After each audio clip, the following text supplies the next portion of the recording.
2 years ago, 18-year-old Emma Moss left her home in Queensland and drove 4,500 kilometres across the country.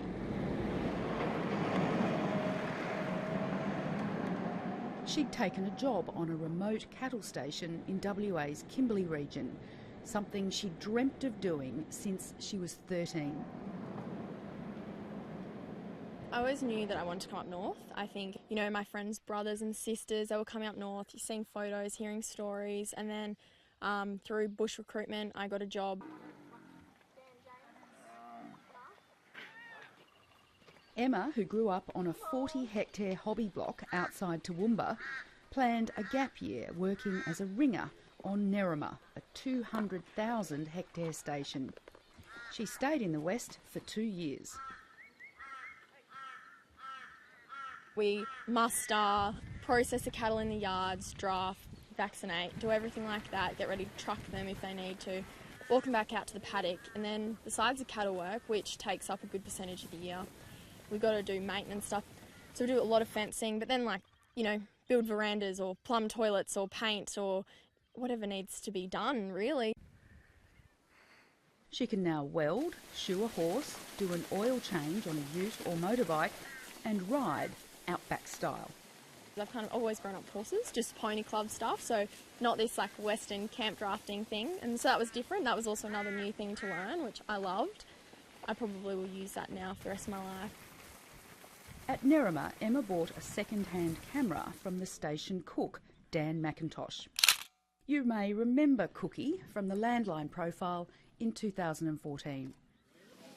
Dan McIntosh, known to all as Cookie, has been feeding hungry workers in outback woolsheds and stock camps for more than 30 years.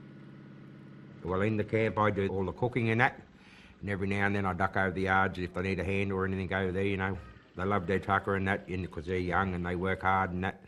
Yeah, and I believe if you work hard, you feed them hard.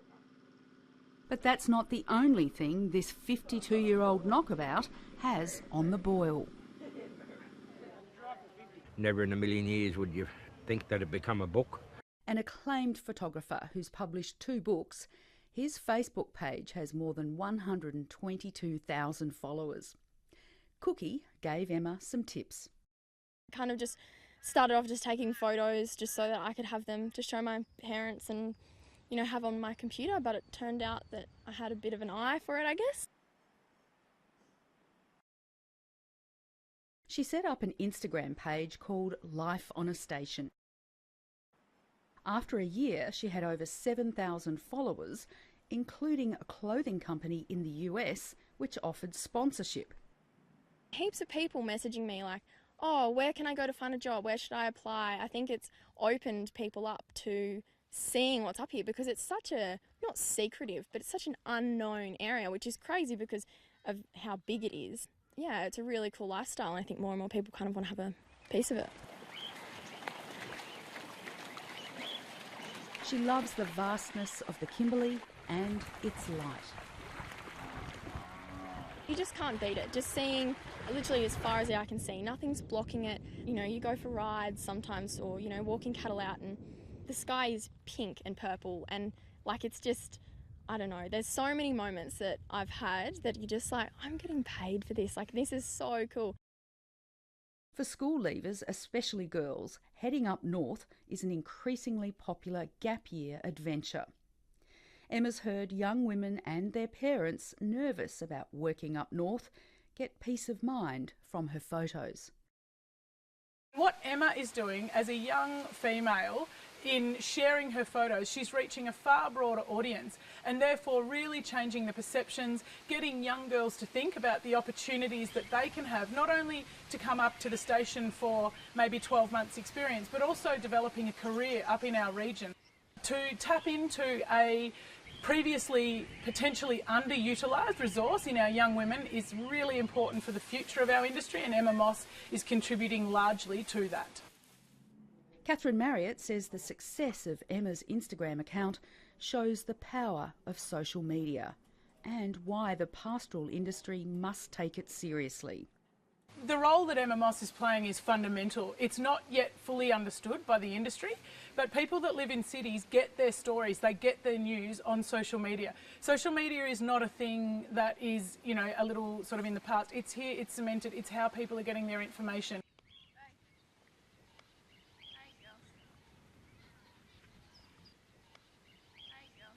Matt Wood runs Blina Station near Derby. He says Emma's photos show camaraderie, the staff's connection with cattle, dogs and horses, and lots of fun at and outside work. I think it's fantastic. We're always looking for staff, constantly searching for new people to come in the industry, and you know, the bigger the pool, the easier my job will be.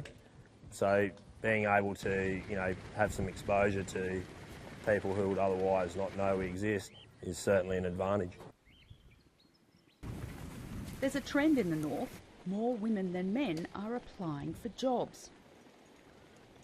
The horses are a big attraction to young girls, and also, you know, when they see these shots that Emma's taking of some beautiful picturesque landscapes and action shots all happening in amongst it and the dust, it's certainly, you know, a lot of the girls kind of think, wow, this is actually out there somewhere. Currently, it has been as high as 9 girls to 1 man, and now it's sort of back around sort of 6 or 7 to 1. And I think that, you know, with Instagram, etc., girls are certainly going to make more influence on the place. Matt Wood says it's not hard to get women, it's hard to keep them, as not enough see a career in it. And, you know, that crack even the hardest and most enthusiastic people. So it's not all Skittles and beer, and people have to accept that and realise that, you know, what we ask a lot of our staff, and they're treated well, but the physical work required is also very demanding, and they have to be up for that challenge. When you're having a bad day and it's 40 degrees and you've got a few mad cows trying to slam you into a rail, sometimes, you know, that can get to you a bit, but there's enough moments in it and enough great people for you to go, like, this is why I'm here, and it just makes it worth it at the end of the day.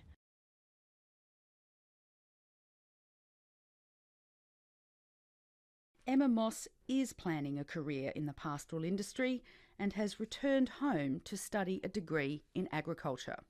Her plan is to return to the Kimberley.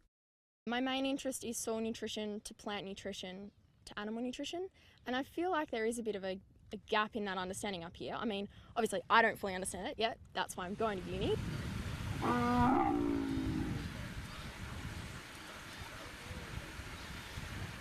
I'd love to come back up here. It's under my skin, it's addictive. Through her photography, Emma's shown life on a station to a young, social media savvy generation. And she has a message to young women wondering if a gap year station adventure is for them. If you want to absorb as much knowledge and as much of the landscape and amazingness as you can, go for it. Just try your best, go your hardest all the time, and yeah, definitely, I reckon, do it.